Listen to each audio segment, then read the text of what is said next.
Welcome to Wrestling with Heart, a podcast looking at pro wrestlers giving back to their community. Join me, Stanley Carr, as I interview wrestling's hottest names who use their platforms as entertainers to raise awareness and do community service.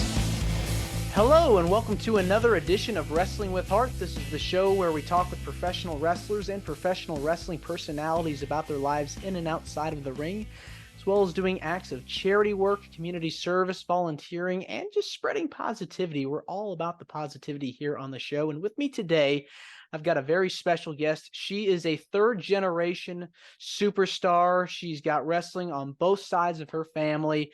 She is the daughter of the iconic Perfect 10 baby doll and the daughter of the one and only Sam Houston. I'm pleased to welcome Samantha Starr. Welcome to Wrestling with Heart. Hi, thank you so much for having me. I'm happy to be here. Yeah, it's my pleasure. So, coming from a wrestling family, you got it on both sides of your family. Tell me about your upbringing in childhood. I think my upbringing was completely normal, but that's the only upbringing I have to compare it to. From a very young age, I was on the road with my mom, whether it was one-off shows here and there, or whether we were spending the entire weekend traveling from Texas down to Tampa, Florida in a car and like learning how to navigate on this is back before GPS. We had the big, huge paper maps. I could barely read English, let alone read a map. And my mom's screaming at me, "Where's our next turn? I don't know." So how we ended up at our destinations, no idea, but we always had a really good time doing it. My mom raised my sister and I as a single parent. My dad had his own demons that he had to deal with. So understandably, she took us in and just said, let's figure this out as a three-person family. And my mom's the best. She's my best friend. She was very, very fun. She would play video games with us, go to the park, take us to the fair. So I got to experience a lot of like normal children stuff, but also got to experience some really cool moments, like going backstage to like the huge events that whenever they came to Lubbock, Texas. And I remember being small, like a small kid in elementary school, and getting to go into the wrestling ring and seeing like the blood stains on the canvas and jumping off the ropes and stuff. So You got a interesting. Yeah, you got a firsthand exposure at the real deal. Like the people that I've spoken with on the show before, a lot of them will talk about their first memories of watching it on television, but you were there. You were Yeah. actually at the arena where chaos ensued. Right. So, one of my first memories of wrestling was getting to go backstage and meet the Dudley Boys, Sting, and Booker T, Hmm. and also Diamond Dallas Page, and getting to like hang out with those people that were larger than life. Granted, they're huge human beings in person, but growing up and watching them on TV, they were larger than life icons. And getting to like hang out with them and being such a little kid, but it was such a cool moment. So, from a very young age, I was hooked. Oh man, there's no question, especially when you're around legends like those guys. So I had read that you were a soccer player before getting into wrestling. Tell me about that experience because making that transition from one sport to another, especially like professional wrestling, that's a whole nother ball game. Literally. So I started playing soccer whenever I was only 4 years old. And I played soccer all throughout my childhood, all the way up and through my senior year of high school. I was still actively playing soccer. In my high school, I was captain of the varsity soccer team for 3 years in a row. So I started out as a sophomore, junior, and senior, starting varsity and being the captain of the team. So absolutely loved soccer. For people that don't think it's a combat sport, they are completely wrong. I played hard every single game. I played with everything that I had. But my time playing soccer and my time pro wrestling actually overlapped. So most people wait till they're 16, 17, 18 years old to start training, even older than that in some cases. And whenever I first took my first bump in a wrestling ring, I was only 14 years old. I was still like a baby in middle school. So Yeah, they overlap. when you're in that world, that whole idea of falling down, I mean, that hurts. That is, I mean, like you said a minute ago, soccer has its own fair share of issues as well when you're playing in a group, when you're playing on a team sport, but it's different when you're actually falling on plywood. Yeah. So with wrestling, everyone says, oh, it's fake. Oh, it doesn't hurt. Oh, there's padding. The padding's there to protect the boards, not us.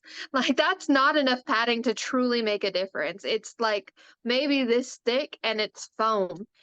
Has no impact on how hard we hit that mat. So, whenever I first started training, your first moments are to learn to protect yourself, to learn to not get concussions every single time you fall, to learn how to not break your neck or not land on your head the wrong way. And whenever you're born, whenever you're learning how to walk, you're telling your brain's telling you, do not fall down. Do everything, do ninja powers, do whatever you got to do, just don't hit the ground. So if you slip while you're walking on ice, your instant reaction is to whoa, whoa, whoa, whoa, don't hit the ground. So in pro wrestling, they tell you, no, you need to hit the ground. We need to learn how to fall and protect ourselves. So it was almost psychotic to try and tell my brain, hey, we're going to fall and we're going to fall really, really hard so we can get used to it. So that was definitely difficult, and learning how to tuck my chin sucked so bad. For some reason, whenever you're falling, you're worried about so many different things. And they tell you over and over, tuck your chin, because otherwise you'll hit your head on the mat and your head will bounce off the mat. That was the hardest thing for me to learn. I would hit my head over and over and over to the point where I got dizzy and was like in the alley throwing up because it just wouldn't click for me. So it's not an easy transition whatsoever, and it's the training process that I went through. It's rigorous. It's gruesome. Yeah, I mean, you're basically jumping at like the deep end of the pool, and this requires a lot of discipline, and training to become a professional wrestler takes time, takes months, even years to actually put all the fundamentals together. What can you tell me about the the training process as far as working with a group of trainers that helped you throughout your career starting out? So I didn't go to a traditional training school. Some people go to schools like Harley Race's Training Academy or the Cody Rhodes The Nightmare Factory Mhm. or the Team 3D school. But because I was training so young, I was training when I was in middle school and high school. So I would go on Tuesdays and Thursdays and I would travel an hour one way after school, after soccer practice to go and train with whoever I could get in the ring with. And it could be veterans that had been in the business for 20 years. It could be someone that's only been in the business for 4 or 5 years. Whoever was willing to dedicate their time to people that wanted to be professional wrestlers. So my training experience was very different from traditional like schools, but it's what worked for me. From a young age, I one of my favorite quotes of all time is from Bill Nye the Science Guy, and it's everyone you meet knows something that you don't. And that's just a reminder that even someone that's on the street begging for money has some piece of knowledge that you don't have that they can teach you. Even small children can provide that those little bits of information that you had no idea. I'm pretty sure if you go up to like a 6-year old and ask a little boy, "Hey, can you tell me about your favorite dinosaur?" He's going to be able to rattle off facts about dinosaurs that you had no idea about. So the same thing applies to wrestling training. You can learn something from everybody in wrestling, whether it's what to do or what not to do. You kind of have to figure that out, but those opportunities are there if you want to learn from people.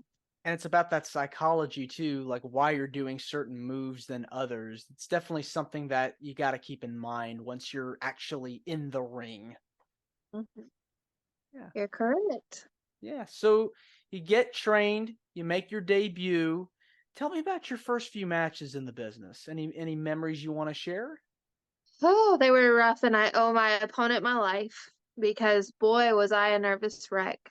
My debut wasn't planned whatsoever. I wasn't even booked Really? on the event.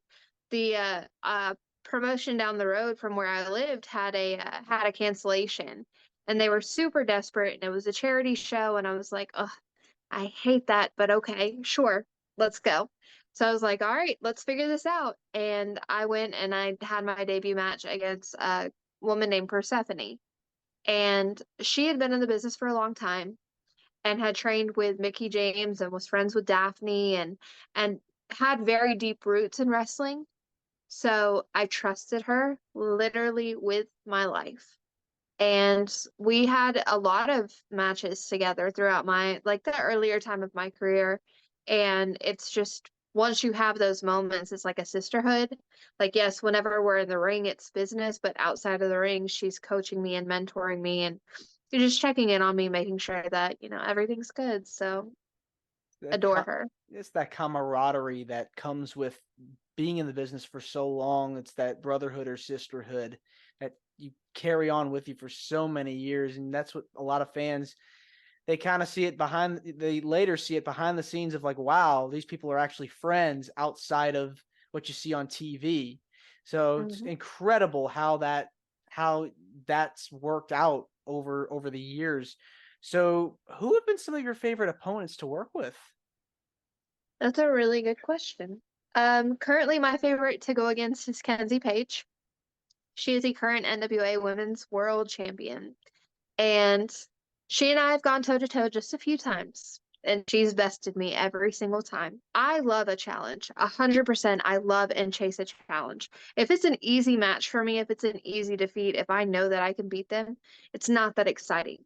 But to go against somebody that's been able to one up me time and time again, that's where that passion, that's where that fire comes out because I know that I'm better than her. I know that I can carry that title. I know that I can carry that legacy with me of having that NWA World Women's Championship around my waist.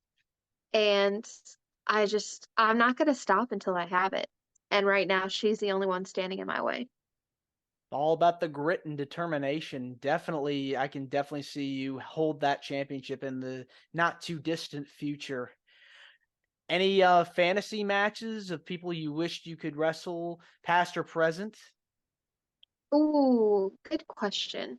So I think it would be fun to wrestle against my aunt. My aunt is WWF Women's Champion, Rockin' Robin.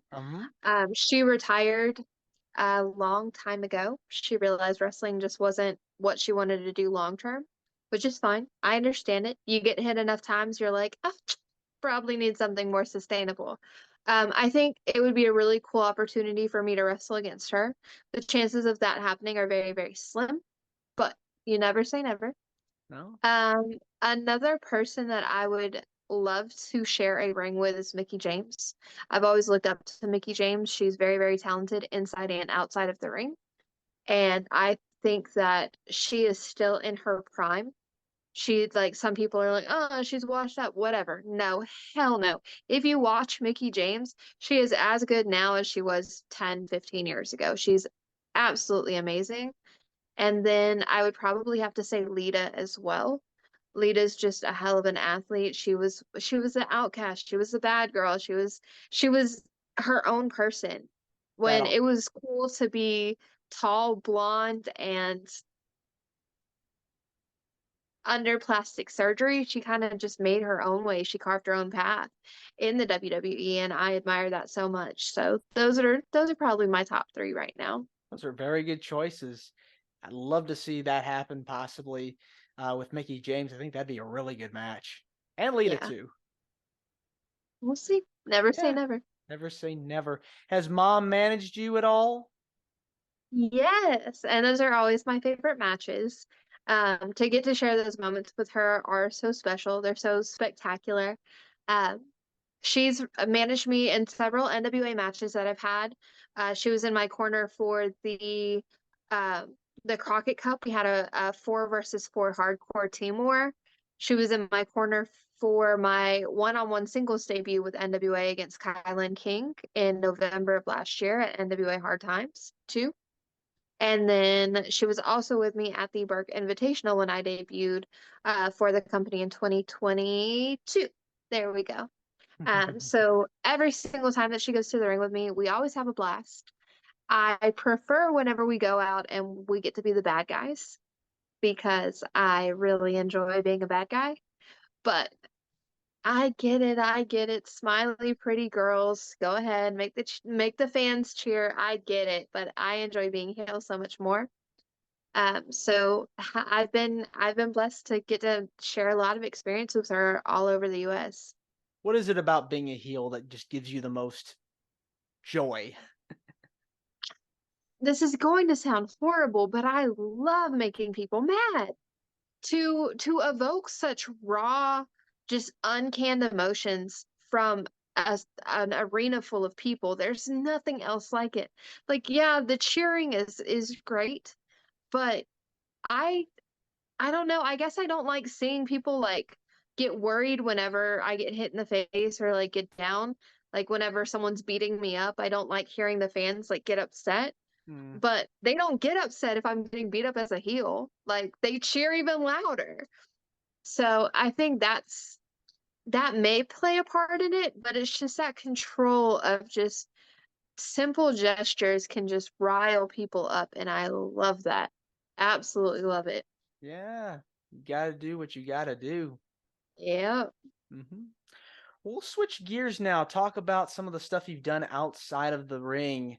I know I had your mom on a while ago about some of the charity work she's done outside the business. Talk to me about some of the organizations you've helped out with as far as like doing charity work. So this kind of plays into more of my shoot job, my real-time job as well.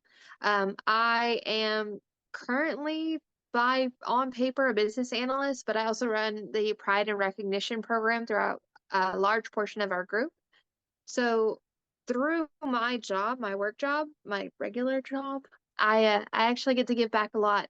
For the town of Hickory, North Carolina, last year we had a donation tree. So we had two actually. One was a mitten tree. In Hickory, North Carolina, it does freeze, it does get cold.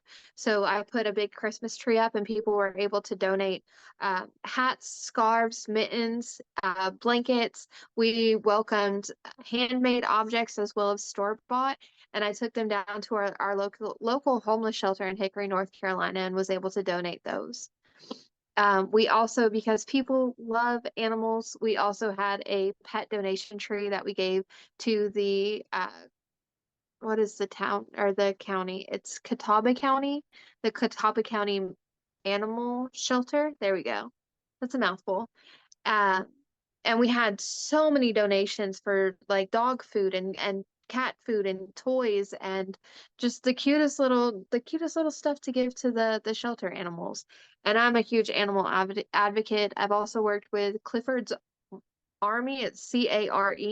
My Mm-hmm. mom's also worked with the company, getting to hold puppies and help them find homes.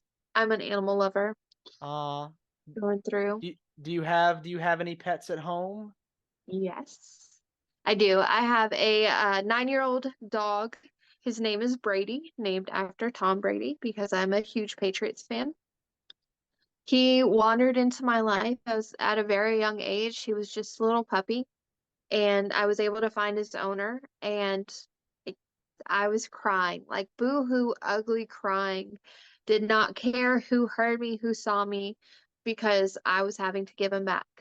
And she saw how much I was attached to him and how much I loved him. And she said, I have a 2-year-old as well as this other little dog. I see that you love him. You can keep him. And I started crying even harder. It was just insane. It was absolutely insane. But he's been my best friend for 9 years. Uh, so that's Brady. And then I have two cats as well. I have Tico, who he is a tuxedo, and I have Chico, and he is an orange tabby.